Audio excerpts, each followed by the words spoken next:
Think about it. Let's think about it. Put your politics aside. Let's think rationally. We have to start to think. Just like I can't say to this guy, look, go to the gym with me. I want to firm up my buttocks. You can't do that with me. You can't let people think for you. You have to learn. You have to first learn everything. I will tell you that Obama is in secret talks with Hamas. Hamas is the Muslim Brotherhood. Just like the Muslim American Society in this country is the Muslim Brotherhood, an arm of the Muslim Brotherhood. That's not my opinion. It was proven in evidence in the terror trial, the Holy Land trial. CARE, the Council of American Islamic Relations, in this country is the Muslim Brotherhood. Meanwhile, they are the go-to guys for the media.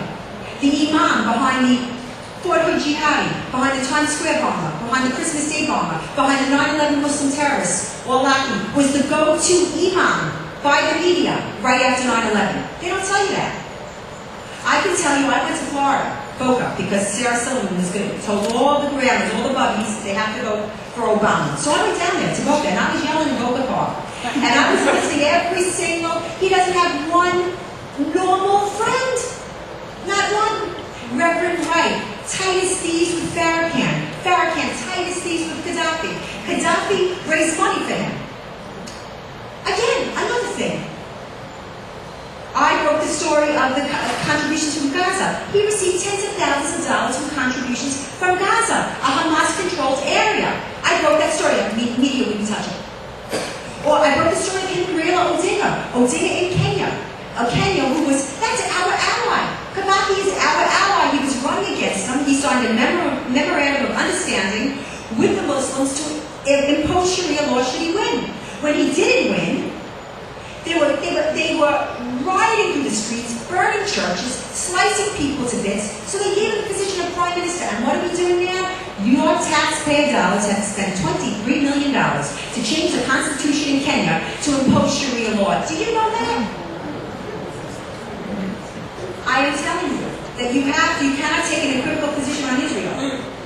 He is looking to make a deal with Hezbollah. And American Jews are looking the other way. He said that he's going to stop vetoing resolutions against Israel in the UN. This is why you're seeing this enormous sort of rise in anti-Semitism across the world. Because you know what? The most benevolent policeman the humankind has ever seen has walked off the beat.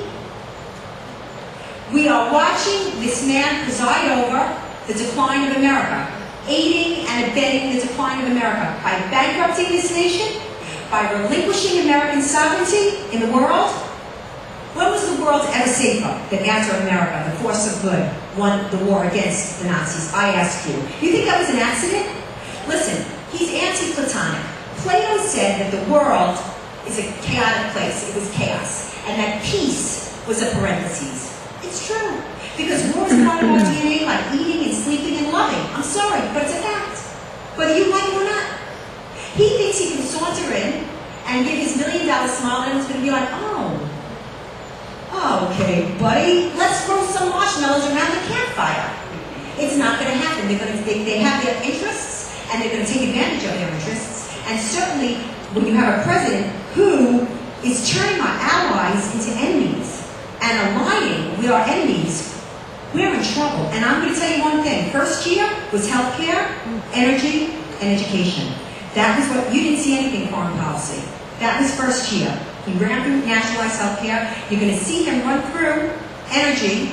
August 6th happens hatch. You're going to see it. And he's going to use the Gulf so mishandled, so deliberately mishandled. Any other president would have established a war room within 48 hours and had the biggest brains in the world solving this problem. Instead, he turned down help from the Netherlands, who said we can clean it up. He turned down help from our allies. Why? Why isn't the media reporting on it? The media filed Freedom of Information Act requests to take pictures of the bodies during Katrina. But they're not allowed down there to take pictures. And Katrina, as terrible as it was you could fix it. This keeps it enforking. This damages for decades. They're wiping out whole communities, whole industries. The nation is in trouble. And I'm not overstating it. And I'm telling you, I'm hoping that we can look to these men, this woman.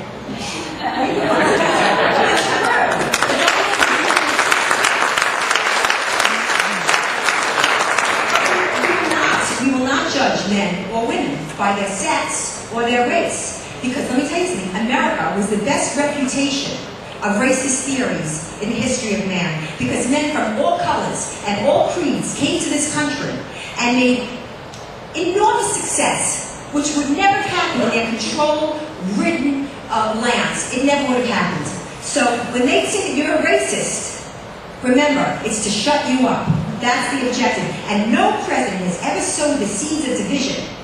And he's creating racism where there is none. I've spoken to tea parties, I've been to tea parties, I have not seen one racist there.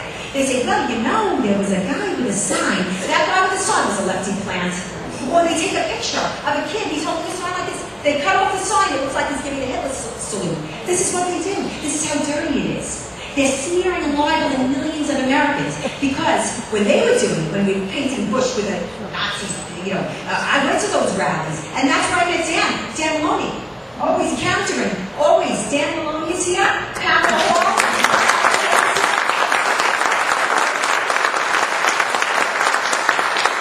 We saw this, we counted this, the most vile invective, but you know what? Dissent is the highest form of patriotism, and it was good. And now, they're going to criminalize what we're doing. They're going to criminalize speech. What I'm doing now is hate speech. You think it's not happening? For the first time in U.S. history, the United States of America signed a resolution of the UN to restrict free speech. Did you know that? Not to defame Islam. And if you think it doesn't matter, remember, any treaty the United States signs supersedes the Constitution. So you like your guns? I know I like mine. You like your guns? They pass a small arms treaty in the UN, they're going to take it away. You watch. You will not believe your eyes if we don't remove his hammer. His hammer. He has a hammer. It's the Congress in November. I see